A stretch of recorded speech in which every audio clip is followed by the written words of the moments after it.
Bismillahirrahmanirrahim. Alhamdulillahi rabbil alamin.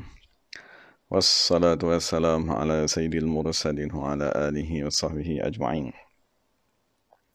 Rabbi syrah lana sudurana wa yassir lana umurana wa hlul 'uqdatam min alsinatina yafqahu aqwalana.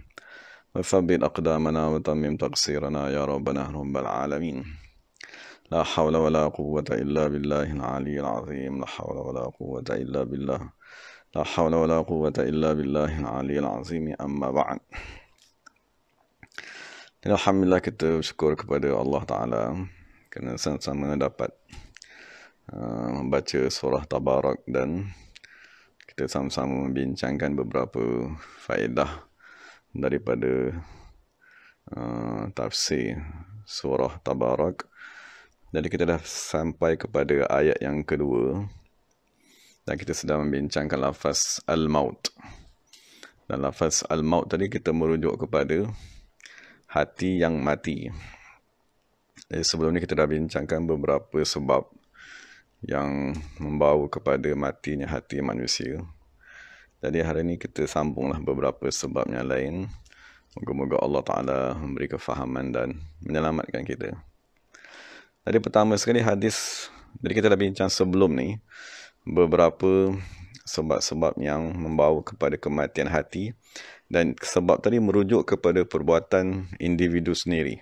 Maksudnya hubungannya dengan dirinya sendiri, bagaimana dia menjaga diri sendiri, sekiranya tersalah dalam penjagaan tersebut boleh menyebabkan hatinya mati, seperti tidur yang terlampau banyak, gelak ketawa terlampau banyak, makan terlampau banyak. Jadi sekarang ni kita nak bincangkan beberapa sebab-sebab yang juga menyebabkan hati seseorang mati, tetapi dia melibatkan orang yang berada di luar. Maksudnya dia melibatkan hubungan kita dengan manusia, hubungan dengan manusia tersebut yang akan menyebabkan hati seseorang boleh mati. Jadi antara ni ialah hadis daripada Nabi SAW. Nabi SAW bersabda, "Iyyakum wattamaduh, fa innahu dzabah." Maksudnya Nabi SAW berkata, hendaklah kamu menjauhi saling puji memuji. Fa innahu, kerana puji memuji tersebut, adzabahu ialah sembelihan. Jadi di situ Nabi SAW ingin menyatakan bahawa apabila kita tadi memuji makhluk, maka kita sebenarnya menzahirkan yang kita tadi terhijab daripada kepujian terhadap Allah. Kita baca dalam surah Fatihah, Alhamdulillah, kepujian ialah semata-mata bagi Allah.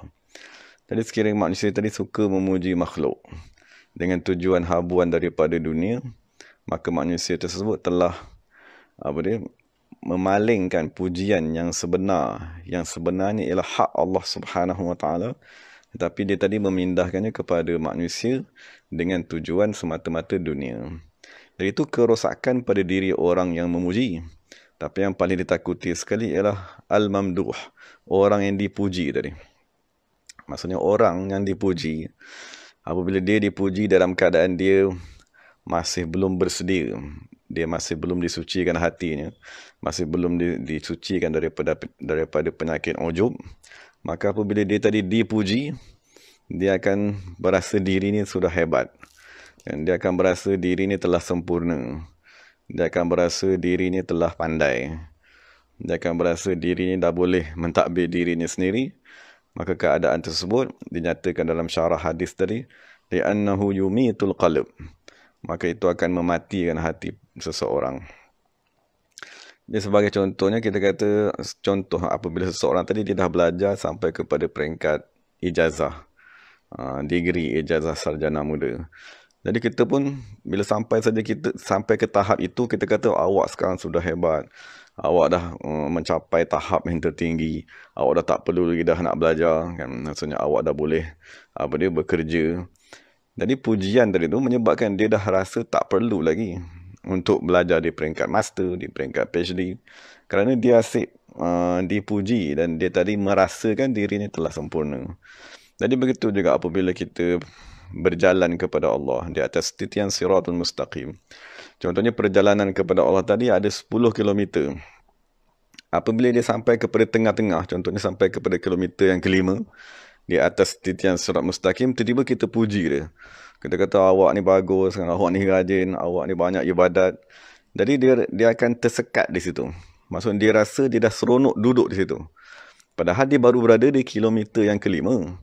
Tapi sebab dia dipuji semasa dia berada pada kilometer yang kelima tadi, maka dia akan berasa tempat ni dah selesa, tempat ni dah seronok, maka dia akan tersekat daripada meneruskan perjalanan. Jadi itu antara beberapa mudarat apabila kita memuji manusia yang belum layak dipuji. Sekiranya manusia tadi telah menyempurnakan perjalanannya kepada hujung sirat mustaqim, dia dah sampai kepada ma'rifat Allah Subhanahu Wa Taala, itu kita nak puji tak apa. Kerana dia ialah ahli yang layak dan dia telah sampai. Jadi dia tak akan tersekat lagi di tengah-tengah jalan. Dan itu perkara pertama yang melibatkan hubungan antara manusia sesama manusia. Jadi kitalah yang menjagakan diri kita dan menjaga sahabat-sahabat kita. Jangan sekali-kali kita melakukan sesuatu perbuatan yang memudaratkan diri kita dan memudaratkan orang lain. Lepas itu yang kedua diambil daripada firman Allah Subhanahu Wa Taala, fa'arid amman tawalla an zikrina. Ini ialah arahan daripada Allah Subhanahu Wa Taala di dalam Al-Quran. Maksudnya Allah Subhanahu Wa Taala menyatakan, hendaklah kamu tadi berpaling ataupun menjauhkan diri amman daripada orang yang tawalla, berpaling, an zikrina daripada mengingati kami. Jadi sebagaimana kita ada arahan, maksudnya dia daripada surah An-Najm ayat 29. Jadi kita boleh tengoklah kalau kita ada Quran bersama-sama kita. Kan maksudnya surah An-Najmi ayat 29, Allah Subhanahu Wa Taala menyatakan, hendaklah kamu berpaling, maksud menjauhkan diri, amman tawalla daripada orang yang tawalla, berpaling, maksudnya tidak menyukai ataupun tidak mengamalkan, an zikrina, berzikir, mengingati kami.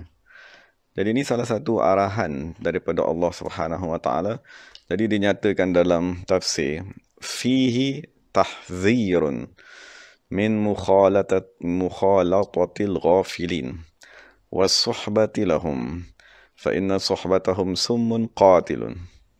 Jadi ini tafsir, apabila ulama mentafsirkan ayat, maksud mengapa Allah Ta'ala suruh kita tadi menjauhkan diri. A'rid tu maksudnya kita berpaling, maksud kita pergi menjauhkan diri daripada orang-orang yang tidak mau berzikir. Maksudnya apabila orang tadi tidak berzikir, maka dia akan ditimpa dengan hati yang mati. Jadi sekiranya kita bersahabat dengan mereka, maksud kita sentiasa duduk bersama-sama mereka, maka penyakit hati ni yang mati tadi akan berpindah kepada kita. Itulah satu penyakit berjangkit yang akan merosakkan hati kita.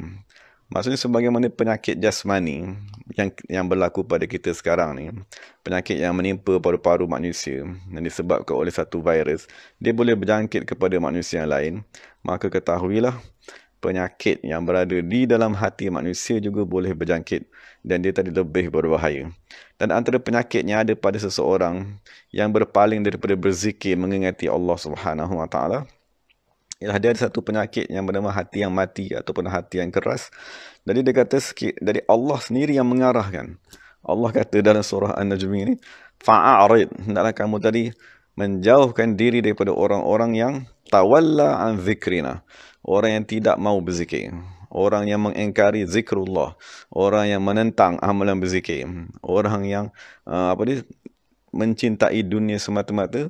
Maka arahan kepada kita ialah fa'arid, hendaklah kita tadi menjauhkan diri. Maka dinyatakan dalam syarah, fa inna suhbatahum summun qatilun, sesungguhnya bersahabat dengan mereka, duduk bersama-sama dengan mereka, ialah racun yang boleh membunuh hati manusia. Wal julusu ma'hum tadyi'un, ialah mensia-siakan masa. Maksudnya duduk bersama-sama mereka tadi mensia-siakan masa. Illa, kecuali pada satu keadaan, an yastawliya nuru man yashabuhum ala zulmatihim. Jadi berbeza sekiranya kita sememangnya telah berusaha untuk menghidupkan hati dan kita mempunyai nur yang amat kuat, yang dikata yastawliya, yang boleh menguasai kegelapan yang ada pada diri mereka, fayajurrahum ilallah, dan mengajak mereka kepada Allah Subhanahu wa taala. Itu sajalah keadaan yang kita dibenarkan untuk duduk bersama dengan orang-orang yang lalai untuk mengajak mereka kepada Allah Subhanahu wa taala.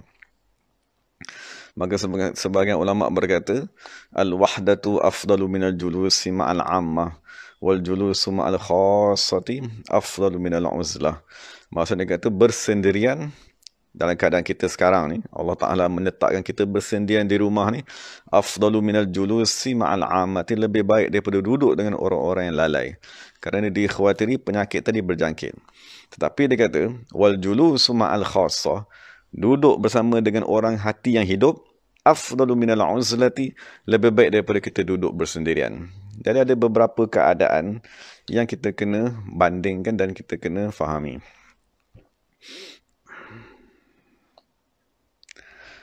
Jadi dinyatakan juga dalam kitab, dia kata kullu man la syaikha lahu fi tariqil qaum fahuwa yatimun. Jadi dia kata sesiapa yang ingin masuk di atas sirat mustaqim ataupun ingin dia beribadat kepada Allah Subhanahu wa taala, tetapi dia tidak mempunyai pembimbing, dan maka dia diistilahkan sebagai yatim. Maksudnya orang yang anak yatim yang tiada orang penjaga, tiada orang yang menjaganya di dalam ibadat. Jadi dia dinyatakan wa mazalatil asyahu tuhadhiru min mukhalatatil mutafaqqiratil jahilah. Jadi apabila seseorang tadi ingin beribadat, maksudnya dia tadi kata aku ni nak bertaubat, kan, aku nak mendekatkan diri kepada Allah. Jadi dia nak memulakan ibadat, dia nak memperbanyakkan semayang, dia nak memperbanyakkan berzikir, nak memperbanyakkan baca Quran, tetapi tanpa pembimbing. Apabila seseorang nak beribadat tanpa pembimbing, maka dia diistilahkan sebagai al-mutafaqqiratil jahilah, orang yang ingin beribadat dalam keadaan jahil. Maksud dia pun tak tahu sembahyang yang dia buat tadi tu sah ke tidak, ataupun amalan yang dia buat tadi apa syarat-syaratnya, kan, apakah tata tertibnya. Jadi sekiranya seseorang atau ada sekumpulan manusia yang ingin beribadat tetapi tanpa bimbingan, dengan semata-mata kejahilan, maka mereka cipta ibadatnya sendiri, maka di dalam kitab dinyatakan mukhalatatuhum summun qatilun. Maksudnya kita tadi bercampur dengan mereka ialah racun yang boleh membunuhnya. Jadi itu pun satu kumpulan juga yang kita kena berhati-hati. Pertamanya memang orang yang sememang tak mahu langsung berzikir, mengingati Allah Subhanahu wa taala, pemikiran dan kecintaannya hanya dunia, maka orang tersebut bersahabat dengan mereka amat berbahaya. Dan kedua pula, orang yang ingin beribadat tetapi tanpa ingin dibimbing oleh guru. Ini pun ialah manusia-manusia yang sekiranya mereka beribadat, mereka akan melakukan pelbagai kesalahan, dan dia penghujungnya akan bawa kepada dua keadaan. Sebagaimana dinyatakan dalam kitab, sama ada dia beribadat seorang diri, dia akan ditimpa dengan penyakit ujub, bangga diri, megah diri, amalannya banyak, pergi haji setiap tahun, dah pergi umrah 100 kali, dah khatam Quran 50 kali. Jadi dia akan megah dengan amalan dia yang dia buat. Ataupun satu lagi keadaan, dia akan ditimpa dengan putus asa. Buat tinggal, kan, buat satu amalan tak ada rasa apa pun, tinggal. Buat lagi satu amalan tak ada hasil apa pun, tinggal. Jadi itu dua keadaan yang berbahaya yang menimpa seseorang sekiranya dia tadi tiada pembimbing apabila ingin beribadat. Jadi sekiranya kita tadi ingin menjaga diri kita, maka jagalah diri daripada, pertama sekali, orang yang sememangnya tidak ingin mendekatkan diri kepada Allah, dan keduanya orang yang ingin mendekatkan diri tapi tidak mahu diasaskan dengan ilmu. Jadi dinyatakan juga dalam tafsir, maksudnya penulis tafsir tadi berkata, wa kadzalikal furu'iyyatul mutajammilun ala zahir syari'ati. Dan kita begitu juga satu lagi kumpulan manusia yang mempelajari ilmu agama. Maksudnya yang berusaha mendalami ilmu agama, sama ada mempelajari dalam bahasa Arab, kan, ataupun mempelajari hukum-hukum mazhab, ataupun mempelajari usul fiqh, kan, ataupun mempelajari ilmu-ilmu hadis, kan, mustalah hadis seumpamanya.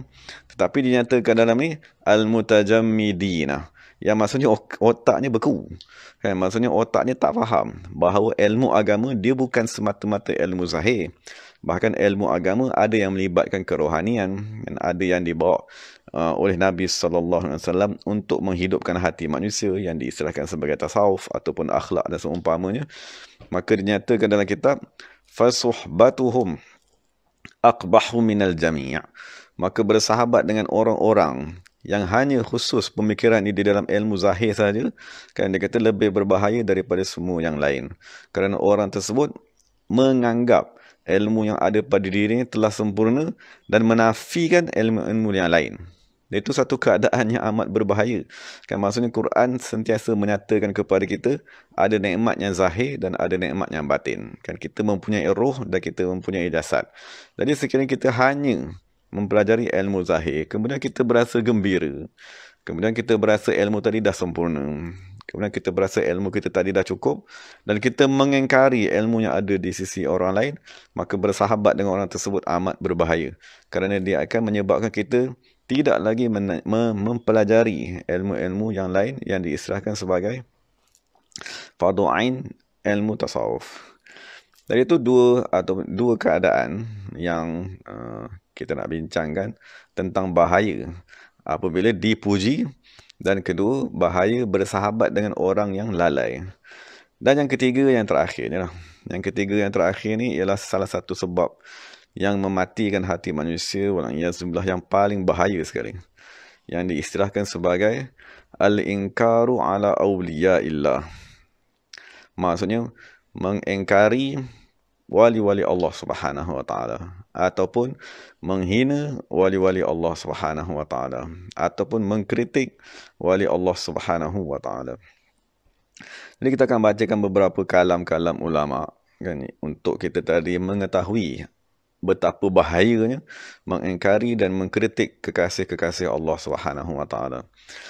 Jadi antaranya Syekh Abdul Qadir Jailani radhiyallahu anhu berkata, man waqa'a fi 'irdi waliyyin ibtalahu Allah bimautil qalb.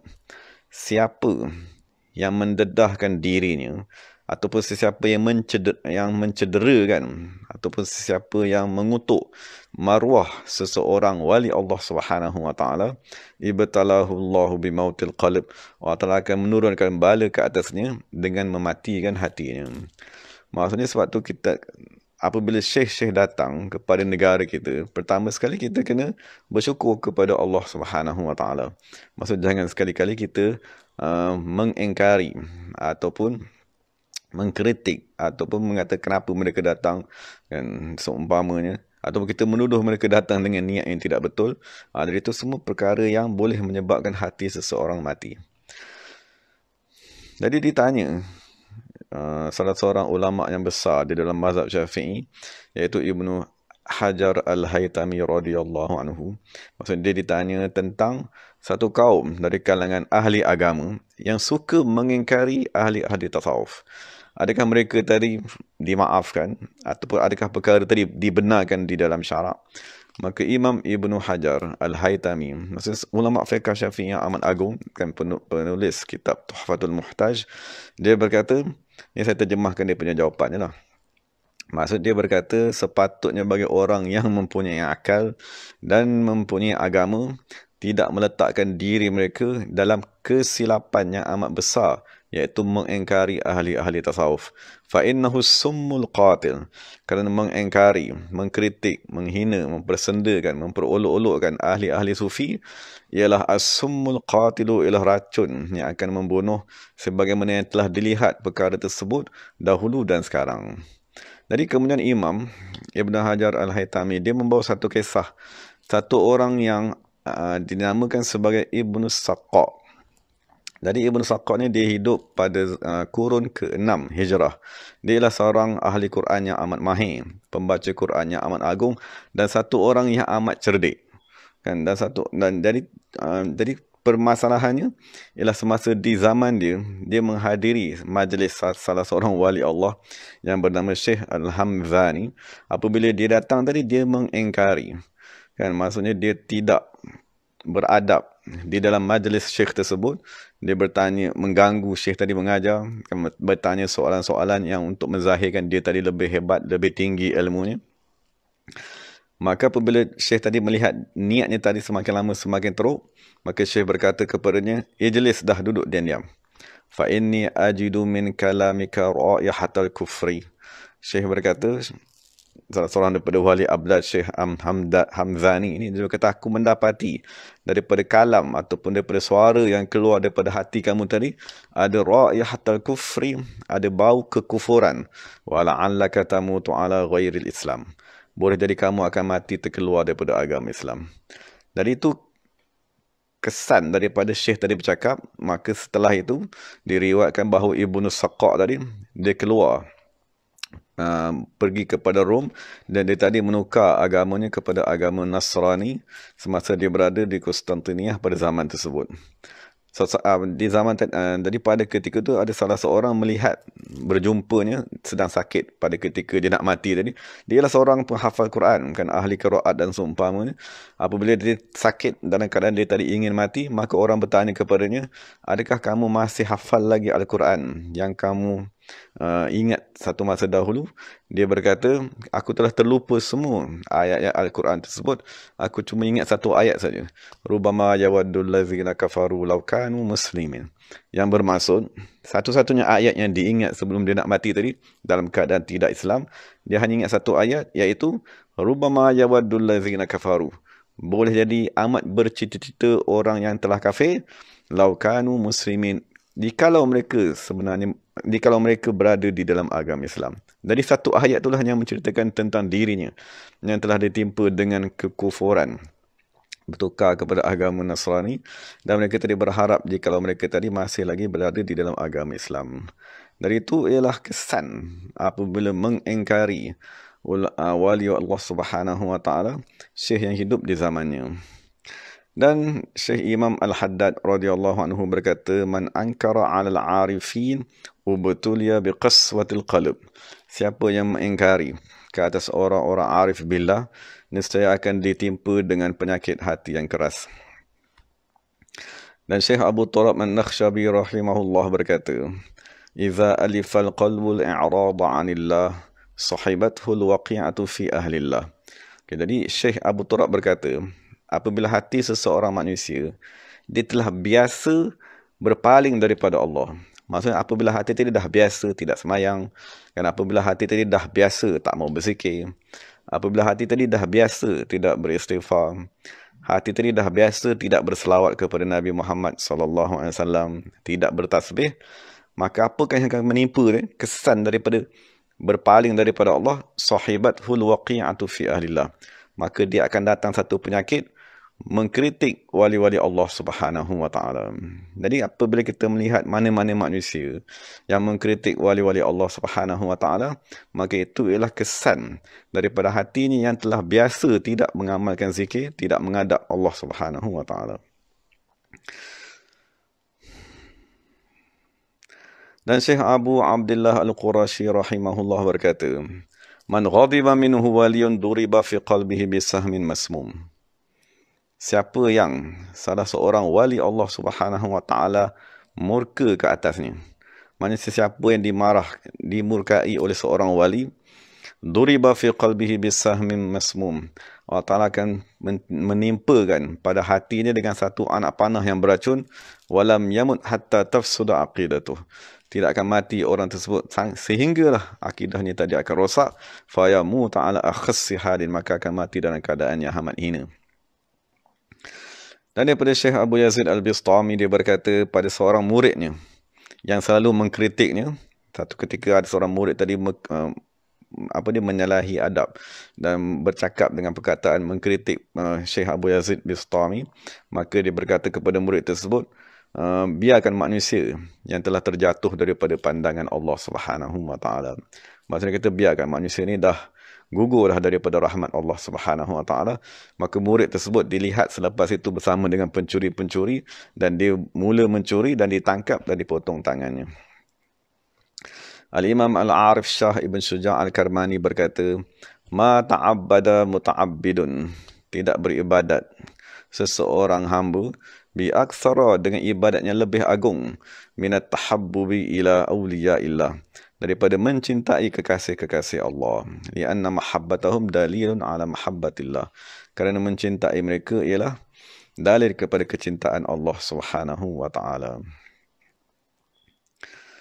Syekh Abu Al-Qasim Al-Qushayri berkata, sekiranya hati-hati syekh-syekh yang berada di zamannya menerima seorang murid tersebut, maka itulah tanda yang paling besar bahawa manusia tadi bahagia di sisi Allah Subhanahu Wa Taala. Dan sesiapa yang ditolak oleh hati seorang syekh, maksudnya murid tadi tak diterima oleh syekh tadi, fala mahalata yuraghibu dzalika, maka tak dapat dielak, akan dapat dilihat bala daripada apabila guru tadi menolak murid tersebut, walau ba'da hinin, walaupun setelah tempoh masa yang amat lama. Dan sesiapa yang dijauhkan daripada taufik, kan, daripada Allah Subhanahu Wa Taala, dengan sebab dia tadi meninggalkan, menghormati kekasih-kekasih Allah di zamannya, maka dia sebenarnya telah menzahirkan tanda-tanda kecelakaan pada dirinya, dan perkara tersebut tidak akan tersalah. Dan itu yang dinyatakan oleh Syekh Abdul Qasim Al-Qushayri. Ibnu Asakir radhiyallahu anhu berkata, "I'lam akhi waffaqani Allah wa iyyak." Ketahuilah wahai saudaraku, moga-moga Allah Ta'ala memberi taufik kepada aku dan kepada kamu, anna luhumal ulama'i masmumah, sesungguhnya daging-daging wali-wali Allah Subhanahu Wa Ta'ala, ulama-ulama, masmumatun, beracun. Wa adatullah fi muntahiki a'radihim ma'lumatun, dan adat Allah Ta'ala pada orang-orang yang dia mencari maruah-maruah mereka telah dimaklumi. Dan sesiapa tadi yang ditimpa bala, menghina wali-wali Allah, ulama-ulama, maka dia akan mati dalam keadaan tercabut imannya. Dari itu beberapa kalam ulama radhiyallahu anhum memberitahu kepada kita tentang perkara terakhir yang paling bahaya yang boleh menyebabkan hati manusia tadi mati. Jadi itulah satu-satunya harta yang ada pada diri kita, iaitu al-qalb. Maksudnya kita nak menghidupkannya adalah satu perkara yang amat susah. Dan sekiranya telah dikurniakan dengan hati yang hidup sedikit, kan, kita boleh rasa hati kita tadi, maka jagalah hati tersebut dan jangan sekali-kali kita mengkritik wali-wali Allah Subhanahu Wa Taala. Jadi itulah satu sudut yang diketahui oleh musuh Islam. Dan maksud musuh Islam, maksudnya iblis, dajjal dan tentera-tentera ni, dia mengetahui salah satu cara untuk mematikan hati manusia ialah dengan mengkritik ulama-ulama, pewaris-pewaris Nabi Muhammad SAW. Maka datanglah manusia-manusia yang membawa ajaran musuh-musuh Islam tadi mengkritik Imam Ghazali radhiyallahu anhu. Maksudnya mengkritik Syekh Abdul Qadir Jailani, dan berani mengkritik Imam Syafi'i, berani mengkritik imam-imam mazhab. Maksudnya mengkritik Ibnu Arabi, kan, semua ulama-ulama Islam, ulama-ulama ahli sunnah wal jamaah, kan, mereka tadi datang mengatakan, oh, buku mereka ni banyak hadis-hadis yang dhaif, atau mereka tadi manusia seperti kita, kan. Kalau mereka tadi boleh belajar, kan, mereka boleh menghafal hadis, kita pun boleh belajar, kita pun boleh menghafal hadis. Jadi kita merendah-rendahkan. Dan datang pula satu kumpulan yang lain mengkritik sahabat-sahabat Nabi Muhammad sallallahu alaihi wasallam, mengatakan sahabat-sahabat kesemuanya tidak berada di dalam agama Islam kecuali beberapa orang saja dari kalangan sahabat. Dan itu semua keadaan yang amat berbahaya. Mengkritik Nabi Muhammad sallallahu alaihi wasallam terus kafir, kan, maksudnya mengkritik sahabat-sahabat baginda sallallahu alaihi wasallam, kan, boleh menyebabkan seseorang tadi fasik, mati dalam keadaan tercabut imannya. Dan di bawahnya ialah mengkritik pewaris-pewaris Nabi Muhammad SAW sehingga kiamat. Dan itulah kumpulan-kumpulan manusia yang tertipu dengan ajaran dan tipu daya syaitan. Jadi sebab itulah kita kena berhati-hati, kan, sekiranya kita melihat manusia yang mengajak kita kepada mengkritik sahabat Nabi Muhammad SAW, mengkritik pewaris-pewaris Nabi Muhammad SAW, ataupun mengatakan amalan-amalan yang dibuat oleh umat Islam, amalan ni bid'ah, kan, amalan ni tak ada dalam ajaran Nabi, amalan ni tak pernah dibuat oleh Nabi Muhammad, maka kita kena berhati-hati, kerana manusia tersebut sedang menarik kita sedikit demi sedikit untuk mematikan hati kita. Dan itu satu penyakit yang amat berbahaya yang tersebar luas di akhir zaman. Jadi kita minta lindung daripada Allah Subhanahu Wa Taala agar memelihara akidah kita dan memelihara lidah kita tadi. Kan, maksudnya lidah kita ni sama ada kita gunakan untuk kebaikan, astagfirullah, astagfirullah, astagfirullah, kita selamat. Tapi kalau kita gunakan lidah ni mengkritik syekh itu, kan, mengkritik syekh ni kan, betul, ataupun orang pergi kutuk mana-mana syekh dan kita pun ikut kan, sama-sama kutuk, sama-sama kritik. Jadi satu kalimat yang kita lafazkan pada maruah syekh-syekh wali-wali Allah Subhanahu Wa Taala, wal iazubillah, boleh menyebabkan hati tersebut mati sampai bila-bila. Jadi jagalah diri kita kan, jagalah lidah terutamanya, kerana lidah tadi amat berbahaya kan, sama ada menyelamatkan tuannya ataupun membinasakannya. Jadi sampai sini habislah kan beberapa sebab-sebab yang kita nak bincangkan tentang perkara yang boleh menyebabkan hati manusia mati. Jadi kita minta lindung daripada Allah Subhanahu Wa Taala, dan sekiranya Allah Taala izinkan, nanti kita akan bincang pula lah kalimat yang kedua, allazi khalaqal mauta wal hayata. Apabila kita bincangkan al hayat ini, insya-Allah taala sekiranya Allah izin, kita akan bincang perkara-perkara yang menghidupkan hati manusia.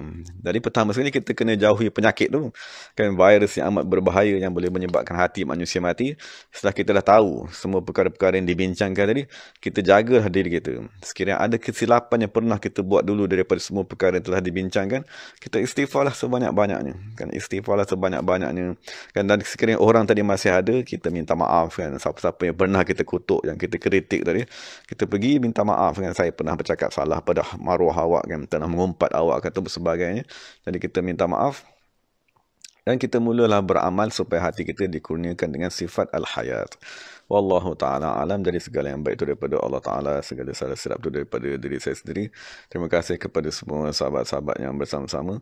Moga-moga Allah Ta'ala memberi keselamatan kepada kita jasmani dan rohani. Wallahu ta'ala alam. Allahumma salli wa sallim wa barik ala Sayyidina Muhammadin wa ala ali Sayyidina Muhammad. Astaghfirullah lazi la ilaha illa huwa ar-Rahmanur Rahim, al-Hayyul Qayyum lazi la yamun, wa atubu ilaihi. Allahumma fir lana jami'an. Bismillahirrahmanirrahim. Alhamdulillahi rabbil alamin, wassalatu wassalamu ala sayyidil mursalin wa ala alihi wa sahbihi ajma'in. ربنا ظلمنا أنفسنا وإن لم تغفر لنا وترحمنا لنكونن من الخاسرين. ربنا ظلمنا أنفسنا وإن لم تغفر لنا وترحمنا لنكونن من الخاسرين. ربنا آتنا في الدنيا حسنة وفي الآخرة حسنة وقنا عذاب النار. اللهم ارحم أمة سيدنا محمد صلى الله عليه وسلم. اللهم الطف بهم. ربنا آتنا في الدنيا حسنة وفي الآخرة حسنة وقنا عذاب النار. سبحان ربك رب العزة عما يصفون وسلام على المرسلين والحمد لله رب العالمين. تقبل الله منا منكم.